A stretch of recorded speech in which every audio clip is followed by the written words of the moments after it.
오늘은 역대 3대 선한 왕 중에 한 명인 요시야 왕의 인생 말미를 보고 있습니다. 우리가 지금까지 묵상했던 것처럼 요시야는 하나님 앞에서 참 선한 일들을 많이 했습니다. 율법책을 발견하기 전부터 하나님을 찾기 시작을 했고, 또 하나님의 말씀을 본격적으로 발견할 때에는 전심을 다해서 하나님께로 돌이키고, 또 옷을 찢고 회개하며 백성들 또한 주님께로 가도록 돕는 그런 선한 왕이었습니다. 그리고 우리가 이번 주에 묵상한 것처럼 정말 요시야처럼 유월절을 지킨 자가 없다라는 표현이 나올 정도로 하나님 앞에 온전한 유월절을 지켰던 왕으로도 우리가 기억하고 있습니다. 그렇게 성전을 수리하고 또 우상들을 제거하고 백성들의 마음을 주님께로 돌이킨 그런 선한 일을 많이 했던 왕인데, 오늘 본문을 보면 참 이렇게 인생이 끝나는가 허무하다 할 정도로 어떻게 이런 일 때문에 인생이 마무리가 될까, 정말 그런 생각이 들 정도의 정말 어떤 허무한 그런 죽음을 맞이하게 됩니다. 어떤 죽음인가 하면 전쟁에서 갑자기 죽게 된 것입니다. 그런데 우리가 이 전쟁에 일어났던 대화를 좀 볼 필요가 있습니다. 이 전쟁에서 애굽 왕 느고가 전쟁을 이제 군대를 이끌고 갈그미스를 치러 올라왔는데 요시야가 중간에 그것을 가로막게 됩니다. 왜냐하면 유다를 치러 온 것이 아님에도 불구하고 그 중간 통로가 유다이기 때문에 그 길목을 막을 수밖에 없는 것입니다. 왜 우리를 치러 왔느냐? 오해를 한 거죠. 그러자 말합니다.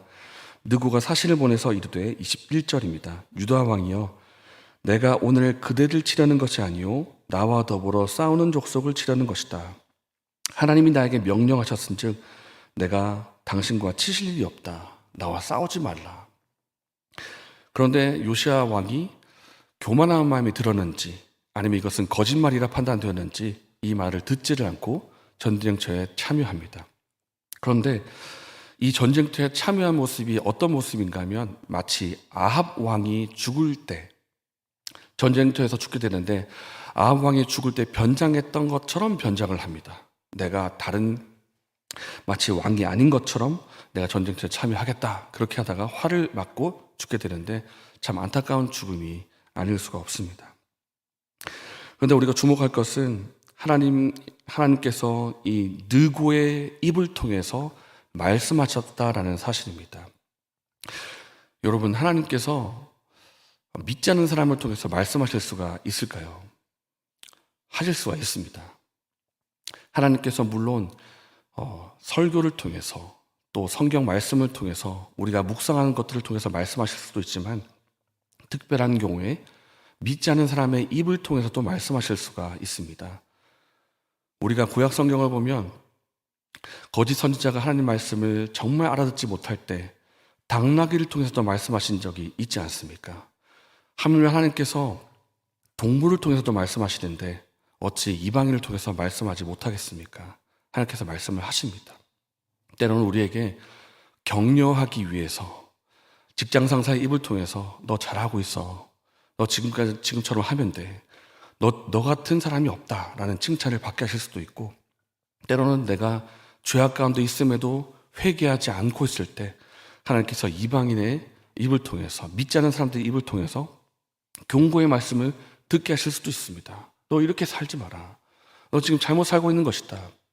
너가 얼마나 회개하지 않으면 이렇게 믿지 않는 사람 통해서 이 말을 듣게 하느냐라는 경고를 하실 만큼 그런 경고를 하실 수도 있습니다. 필요한 것은 우리가 하나님 말씀을 들을 때 듣고 깨닫고 순종할 귀가 있는가 하는 것입니다.